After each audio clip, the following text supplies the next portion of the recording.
एक उम्मीद सुनहरे ख्वाबों की जो आपने देख रखे हैं अपने बच्चों के लिए, सुनहरे कल की सूरत में। उस सुनहरे कल के लिए हम संवारते हैं आपके बच्चों का मुस्तकबिल। यूनिक ग्रुप ऑफ इंस्टीट्यूशन गुज़िश्ता 33 वर्षों से दिखा रहा है रास्तों को मंजिल, उम्मीद को रोशनी, इल्म से अमल की रवायत, बच्चों के रोशन मुस्तकबिल का जामिन।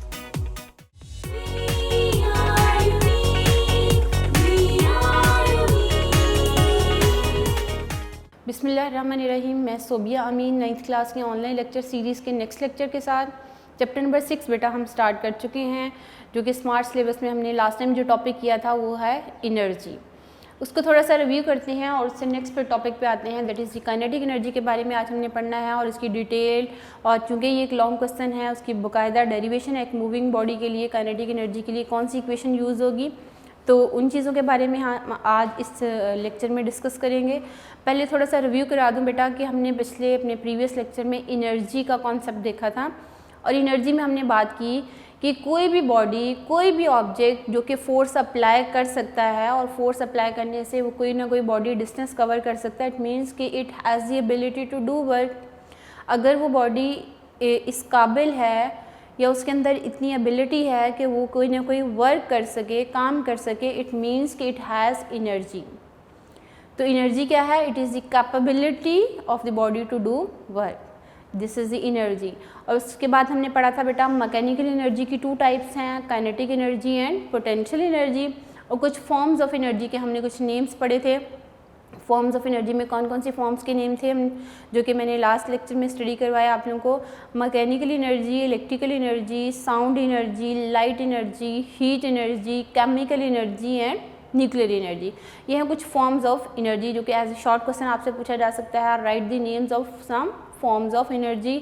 या आपसे ये पूछा जा सकता है what is a mechanical energy, write the kinds of या types of mechanical energy. Mechanical energy क्या होती है? It is energy that is capable by the body due to its motion and position. या यूँ समझ लीजिए कि if a body possess energy due to its motion और position is called the mechanical energy. और मैकेनिकल एनर्जी की 2 types हैं, kinetic energy and potential energy. Kinetic energy body की मोशन की वजह से होती है एंड पोटेंशियल एनर्जी बॉडी की पोजीशन की वजह से होती है। आज हमने पढ़ना है काइनेटिक एनर्जी। तो what is the kinetic energy? The energy possessed by the body due to its motion. The energy possessed by the body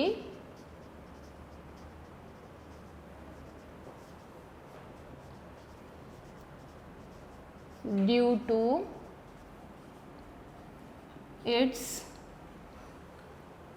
motion is called kinetic energy.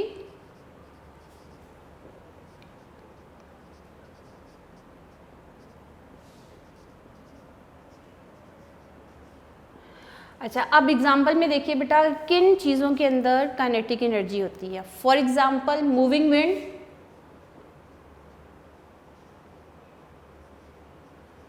Moving wind के अंदर एनर्जी है, that is a kinetic energy.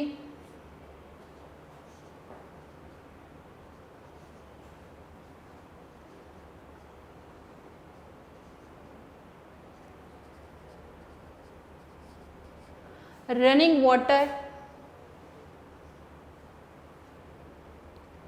running water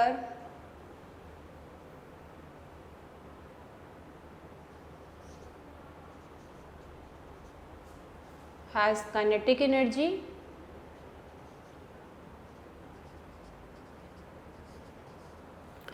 और भी बहुत सारी चीज़ें जैसे wind mills हैं, वो भी जो है मूविंग विंड से चलाई जाती हैं। और विंड मिल्स क्या करती हैं?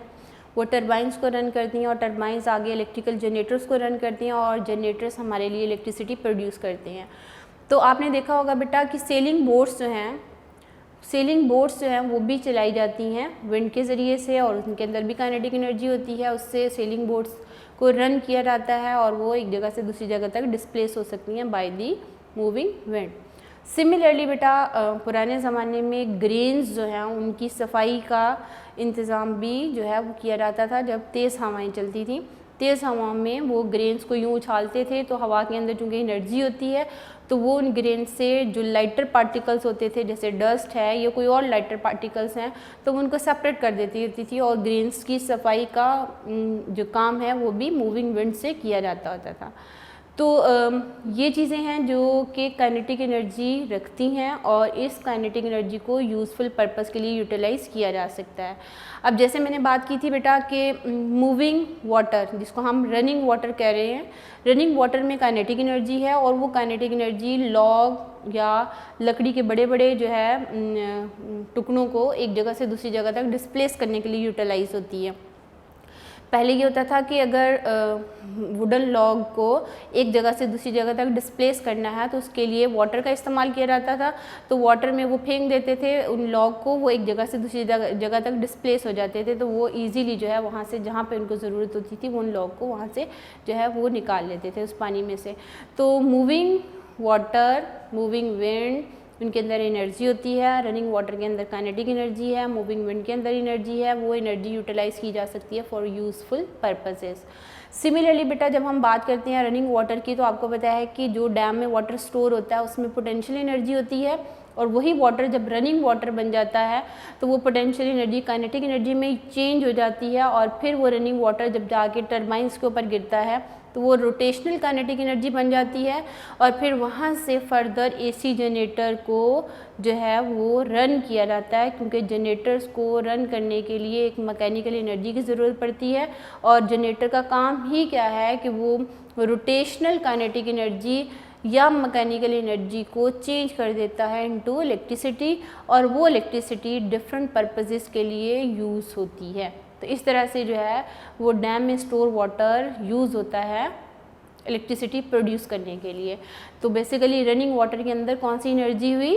Kinetic energy. तो वो एनर्जी जो कि बॉडी पोजेस करता है due to its motion, that is called the kinetic energy. तो आप इसमें कुछ एग्जांपल दे सकते हो। उसके बाद बेटा जब हम एक्सप्लेनेशन इसकी लिखेंगे तो हमने मूविंग बॉडी के लिए काइनेटिक एनर्जी की डेरिवेशन करनी है। एक्सप्लेनेशन में जो पूरा पैराग्राफ हम लिखेंगे जो कि बुक के अंदर मौजूद है वो आपने लिखना है। यहाँ चूँकि स्पेस की कमी की वजह से मैं लिख नहीं रही हूँ, मैं बोल रही हूँ, मैं सिर्फ उसकी एक डायग्राम ड्रॉ करूँगी। बेटा हम कंसिडर कर रहे हैं कि एक बॉडी जिसकी मास क्या है? m है, वो इनिशियल वेलोसिटी v वेलोसिटी के साथ मूव कर रहा है, it is moving with velocity v और वो ये कोई ना कोई डिस्टेंस कवर कर लेगा s कुछ time duration t time duration में और फाइनली जो है इसकी जो फाइनल वेलोसिटी होगी वो 0 हो जाएगी जब हम इसको इसके ऊपर एक अपोजिंग फोर्स लगाएंगे और अपोजिंग फोर्स लगाने से फाइनली बॉडी क्या हो जाएगा? स्टॉप हो जाएगा। यूँ समझ लीजिए कि हम एक मूविंग बॉडी के लिए काइनेटिक एनर्जी की एक इक्वेशन डिराइव करना चाह रहे हैं। तो इसमें देखिए बेटा हमारे पास जो है एक बॉडी जिसका मास m है, वो इनिशियल वेलोसिटी v वेलोसिटी के साथ मूव कर रहा है, यानी इस ऑब्जेक्ट की इनिशियल वेलोसिटी क्या है? v वेलोसिटी के साथ ये मूव करता है। कुछ टाइम t गुजरने के बाद इसके ऊपर एक फोर्स अप्लाई की जाती है, अपोजिंग फोर्स अप्लाई की जाती है। जब अपोजिंग फोर्स अप्लाई करते हैं तो बेटा इसमें नेगेटिव एक्सेलेरेशन प्रोड्यूस होता है और एक्सेलेरेशन किसके इक्वल होगा? -f/m। और ये कहाँ से आया? Newton second law of motion हमने पढ़ा है ना, F = ma। जब एक्सेलेरेशन नेगेटिव होगा तो फिर हम यहाँ से a will be equal to -f/m लिखेंगे, क्योंकि बॉडी के ऊपर जब अपोजिंग फोर्स लगाई जाती है, जब ऑपोजिट डायरेक्शन में फोर्स लगाई जाती है गाड़ी को स्टॉप करने के लिए, तो एक्सेलेरेशन नेगेटिव होता है। क्यों नेगेटिव होता है? जब भी बॉडी की वेलोसिटी डिक्रीज होती है विद रिस्पेक्ट टू टाइम। यहीं पे देख लीजिए कि बॉडी मूव कर रहा था v वेलोसिटी के साथ, तो उसके बाद हमने इसके ऊपर एक अपोजिंग फोर्स लगाई ताकि इसकी होल फ्रिक्शन को ओवरकम करके फाइनली बॉडी क्या हो जाए? स्टॉप हो जाए। तो बॉडी जब स्टॉप हो गई, कुछ टाइम t ड्यूरेशन में उसने डिस्टेंस s कवर कर लिया, तो यहाँ पे जो एक्सेलेरेशन होगा वो क्या होगा? नेगेटिव एक्सेलेरेशन होगा। क्यों? क्योंकि बॉडी की वेलोसिटी क्या हो रही है? डिक्रीज हो रही है। तो यूँ समझ लीजिए कि जो वर्क डन है ना, work done that will be equal to kinetic energy.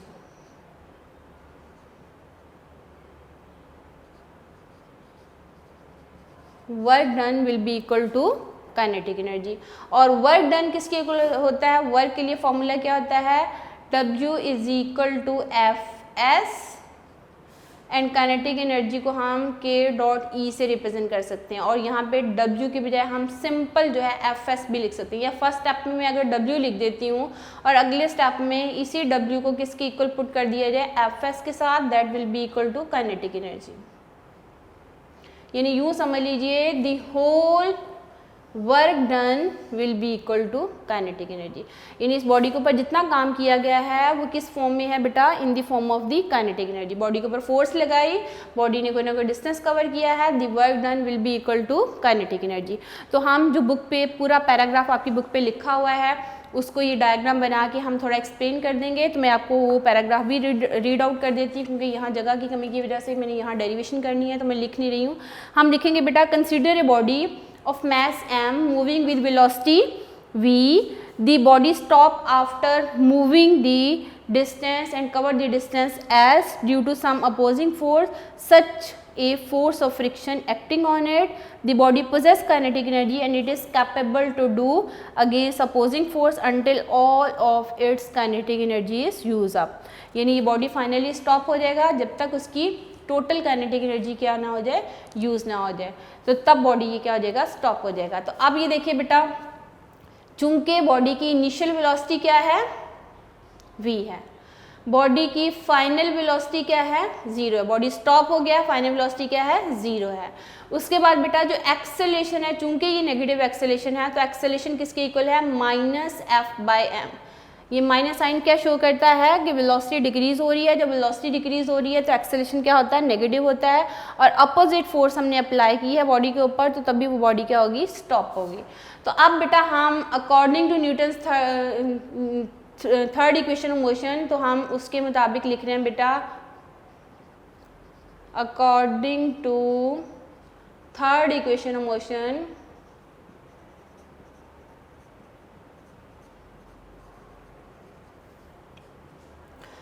हमने सेकंड चैप्टर काइनेमेटिक्स में थर्ड इक्वेशन मोशन पढ़ी बेटा, लीनियर मोशन के लिए 2as is equal to vf square minus vi square.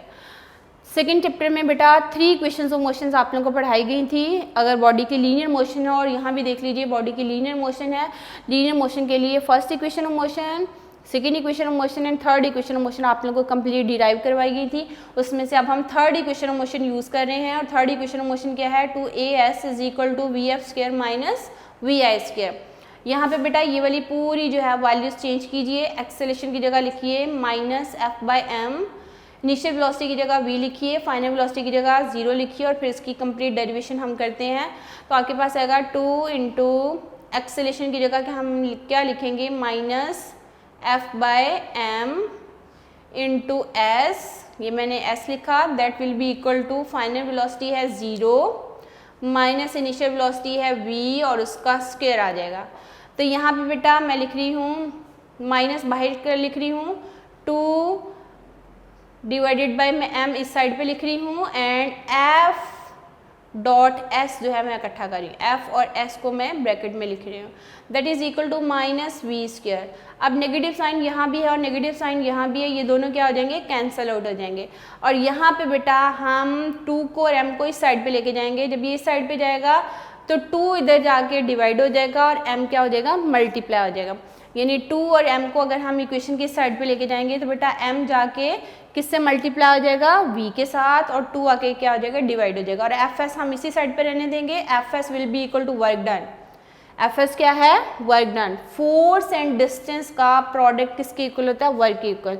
जब मैंने आपको 6 चैप्टर स्टार्ट करवाया था ना बेटा, तो मैंने बार बार ये बात की थी कि चूंकि वर्क स्मार्ट सिलेबस का पार्ट नहीं है, लेकिन वर्क जो है वो आगे काइनेटिक एनर्जी की डेरिवेशन में यूज़ होना है, तो इसलिए मैंने तब आप लोगों को फॉर्मूला लर्न करवा दिया था कि वर्क क्या होता है, work is equal to fs, f क्या फोर्स एंड s क्या है, distance.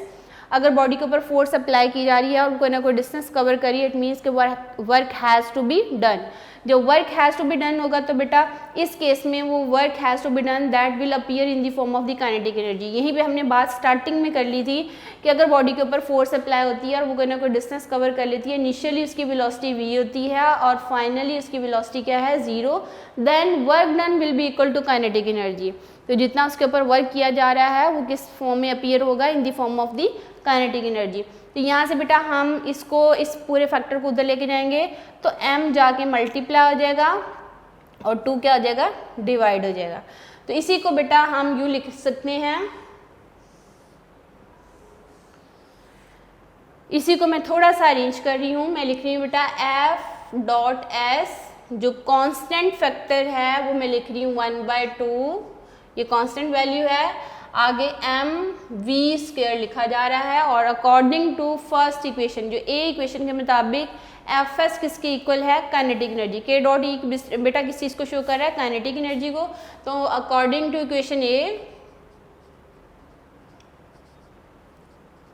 according to equation A, Fs will be equal to kinetic energy, that will be equal to 1/2 mv²। तो क्या यहाँ से हमने काइनेटिक एनर्जी की डेरिवेशन कर ली।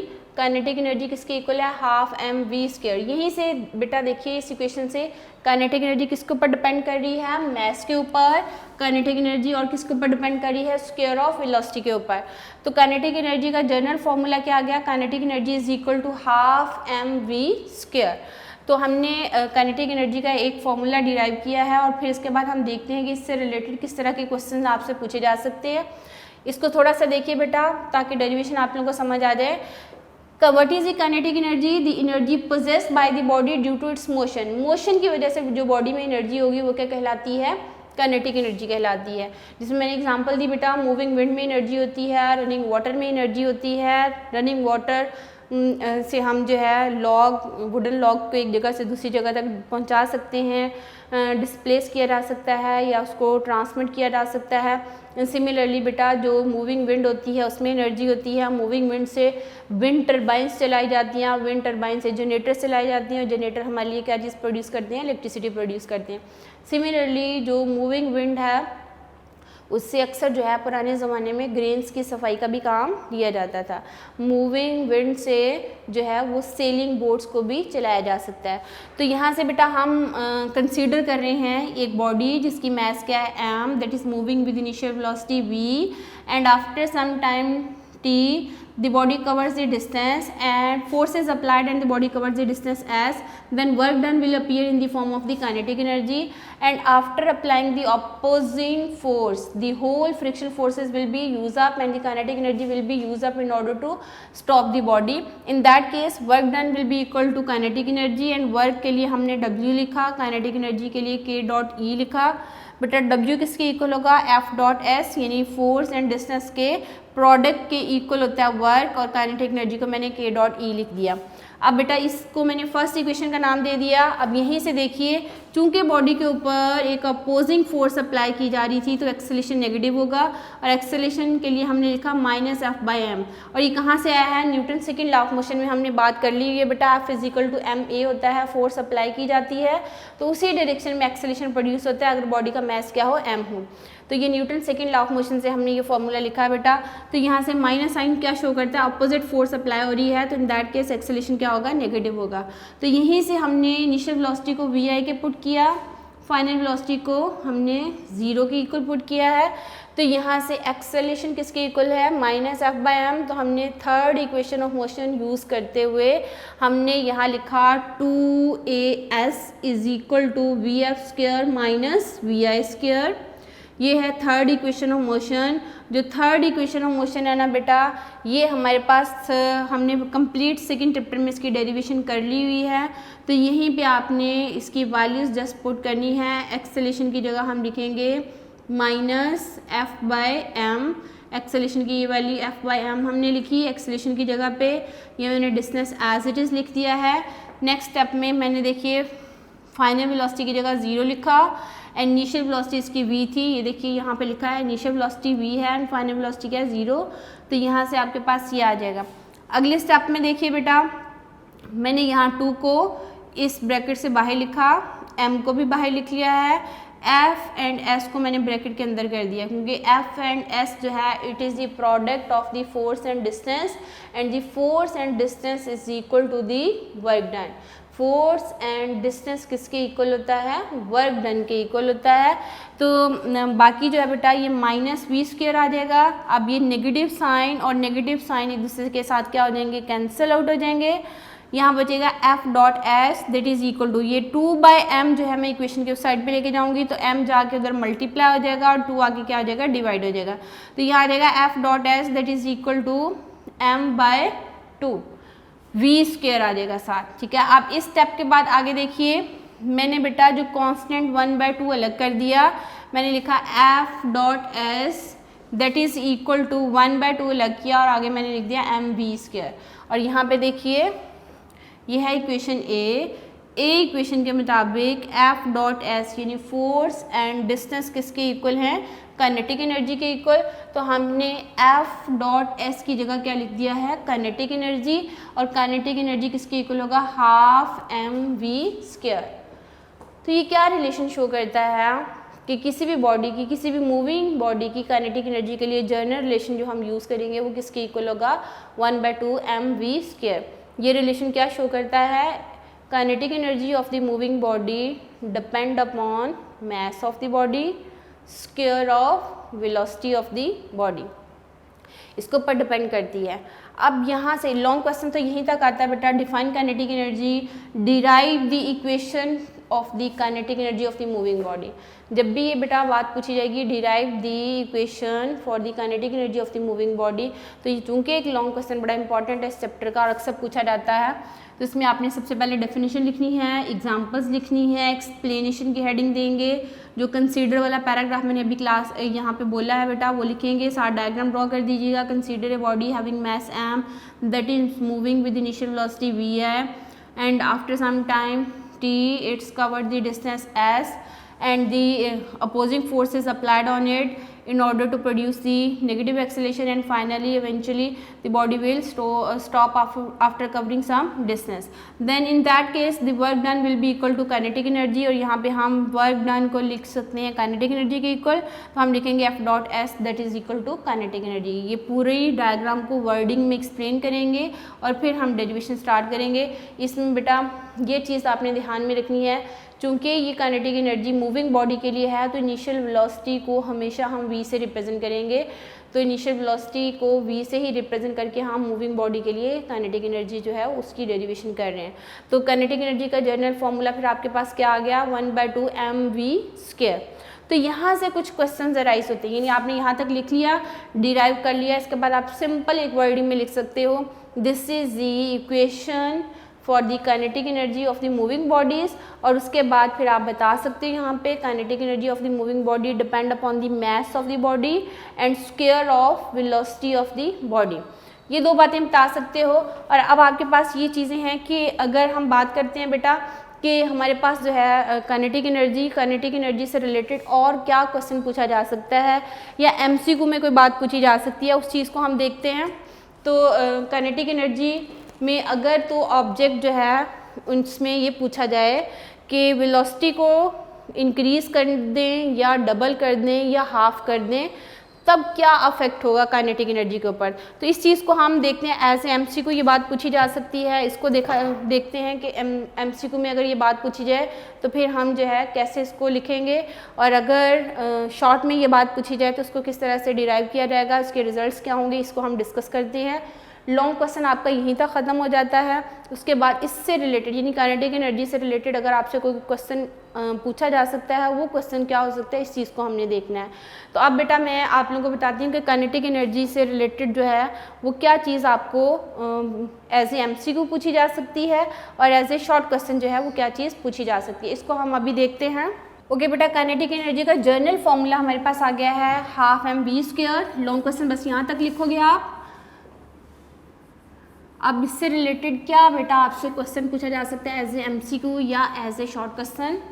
अगर आपसे पूछा जाए बेटा if mass of the body is double, अगर बॉडी की मास क्या कर दी जाए, डबल कर दी जाए, तो तब काइनेटिक एनर्जी के ऊपर क्या अफेक्ट होगा? आप व्हाट विल बी दी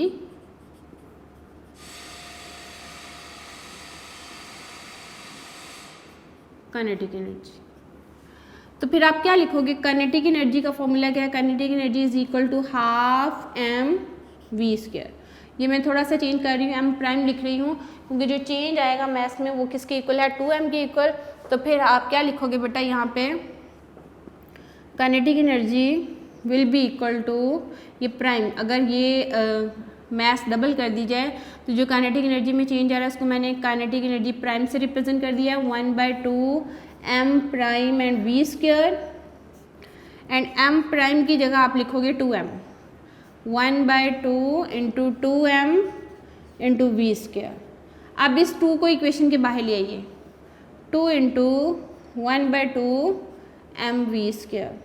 और 1/2 mv² किसके इक्वल था? ये चेंज आया काइनेटिक एनर्जी में, यह आ जाएगा kinetic energy will be equal to 2 into kinetic energy. ये है बेटा काइनेटिक एनर्जी में चेंज, ये है original kinetic energy. Original kinetic energy जितनी होगी उसके मास को डबल करने से काइनेटिक एनर्जी क्या हो जाएगी? डबल हो जाएगी। If we double the mass of the body then kinetic energy will be double. यानी जितनी ओरिजिनल काइनेटिक एनर्जी होगी, फॉर एग्जांपल अगर वो 10 जॉल है, मास को डबल कर देंगे तो वो क्या हो जाएगी? 10 का डबल हो जाएगी, 20 जॉल हो जाएगी। यानी ओरिजिनल काइनेटिक एनर्जी अगर 10 जॉल है तो हमारे पास अगर मास डबल कर देंगे 2 मल्टीप्लाई बाय 10 करोगे तो कितना हो जाएगा? 20 जॉल हो जाएगा। तो इस तरह बेटा आपसे एमसीक्यू में बात पूछी जा सकती है। आपने यहाँ रिलेशन से देखा करो, मास डबल तो काइनेटिक एनर्जी डबल, मास हाफ तो काइनेटिक एनर्जी भी हाफ, मास 3 टाइम तो काइनेटिक एनर्जी भी 3 टाइम। ये एक एमसीक्यू में बात पूछी जा सकती है, ये शॉर्ट में बात जो कि कॉन्सेप्चुअल है, जो कि आपसे पूछा जा सकता है क्वेश्चन में। तो ये चीज़ आपको देखनी है बेटा कि किस तरह से चेंज आया। फिर से देख लीजिए, अगर मास डबल हो जाए तो what will be the change in the kinetic energy. तो मैंने जर्नल फॉर्मूला काइनेटिक एनर्जी का लिखा, उसके बाद जो चेंज था उसको मैंने प्राइम से रिप्रेजेंट कर दिया, और फिर प्राइम की जगह मैंने ये m प्राइम था तो m प्राइम की जगह 2m पुट कर दिया है, और फिर 2 को मैंने बाहर लिखा, और half mv² original kinetic energy के इक्वल था। तो जितनी पहले काइनेटिक एनर्जी होगी उसका कितना हो जाएगी? 2 टाइम्स होगी, अगर मास को क्या किया जाएगा? डबल किया जाएगा। ठीक है, ये एक क्वेश्चन पूछा जा सकता है आपसे। अब एक और क्वेश्चन मैं बोल रही हूँ, वो भी पूछा जा सकता है एज ए एमसीक्यू या एज ए शॉर्ट। अब देखिए, अगर if velocity of the body is double, v prime जो है वो मैंने 2v के इक्वल पुट कर दिया है, तो फिर क्या अफेक्ट आएगा काइनेटिक एनर्जी के ऊपर? तो हम लिखेंगे बेटा kinetic energy, original kinetic energy मैंने लिखी हाफ mv², ये मैंने फर्स्ट इक्वेशन लिख दिया। अब जो चेंज आया है उसको लिखेंगे काइनेटिक एनर्जी प्राइम, प्राइम से रिप्रेजेंट कर दिया जो चेंज था, 1/2 mv प्राइम का स्क्वायर। अब v प्राइम किसके इक्वल है? 2v के इक्वल, तो v प्राइम की जगह आपने 2v पुट कर देना है, तो यह रहेगा हाफ v प्राइम की जगह क्या लिखा? 2v का स्क्वायर। अब 2 का स्क्वायर क्या होगा बेटा? 4। 2 का स्क्वायर क्या आ जाएगा? 4, और v² आ जाएगा। अब ये कांस्टेंट है, इसको बाहर ले आइए 4, और बाकी लिख दीजिए पूरा हाफ mv²। ये आ गया काइनेटिक एनर्जी प्राइम जो चेंज आया उसमें। एंड हाफ mv² देखिए अकॉर्डिंग टू फर्स्ट इक्वेशन किसके इक्वल है? काइनेटिक एनर्जी के इक्वल। तो आप लिख सकते हो ओरिजिनल काइनेटिक एनर्जी का 4 टाइम हो गई, यानी काइनेटिक एनर्जी में जो चेंज आया है वो ओरिजिनल काइनेटिक एनर्जी का क्या होगी? 4 time. If the velocity of the body is double then kinetic energy become 4 time. या आप इसकी डेरिवेशन करके भी लिख सकते हो, ये एज ए शॉर्ट पूछा जा सकता है। ये एमसीक्यू में बात आए तो सिंपल आपने टिक कर देना 4 times of the initial kinetic energy. यहीं से बेटा एक और बात भी पूछी जा सकती है, अगर वेलोसिटी को हाफ कर दिया जाए, ओरिजिनल वेलोसिटी का क्या कर दें? 1/2 कर दें, तो यहाँ पे आप v की बजाय लिखेंगे v/2, तो फिर 2 का स्क्वायर 4 आ जाएगा, तो 1/4 of the original kinetic energy. तो गौर किया करो क्वेश्चन कैसे पूछा गया है और हमने अप्रोच कैसे करना है। तो जनरल फॉर्मूला है kinetic energy is equal to half mv², mass double तो काइनेटिक एनर्जी डबल, अगर वेलोसिटी डबल होगी तो 2 का स्क्वायर जो है वो 4 टाइम्स हो जाएगा, तो फिर ओरिजिनल काइनेटिक एनर्जी का क्या होगा 4 टाइम। तो इस तरह से ये questions as a MCQ as a short पूछे जा सकते हैं। जब आप क्वेश्चन एक पूरा लर्न कर लेते हो, जब आप उसकी डेरिवेशन लिख लेते हो, तो कम से कम आपको उनके फिजिकल मीनिंग्स का पता होना चाहिए। जब हमने ये डेरिवेशन कर ली बेटा, kinetic energy K.E stand for kinetic energy, 1/2 mv², m मास को शो कर रहा है, v उसकी वेलोसिटी को शो कर रहा है। तो यहीं से आपसे MCQ में भी बात पूछी जाए तो मास डबल तो काइनेटिक एनर्जी डबल होगी, और वेलोसिटी डबल होगी तो काइनेटिक एनर्जी 4 टाइम्स हो जाती है। तो इससे रिलेटेड MCQ में बात पूछी जाए तो आपको कम से कम सॉल्व करके इसके ऊपर टिक लगाना चाहिए। ये थी बेटा as a long question, very very important 6 chapter का ये क्वेश्चन है। आप इसको लर्न करके लिख के देखिए, इसकी प्रैक्टिस कीजिए, इससे रिलेटेड कुछ MCQs हैं उसको ज़रूर देख लीजिएगा। इंशाल्लाह हम अपने नेक्स्ट लेक्चर में पोटेंशियल एनर्जी की डेरिवेशन करेंगे। अल्लाह हाफिज़, अपना ख्याल रखिएगा।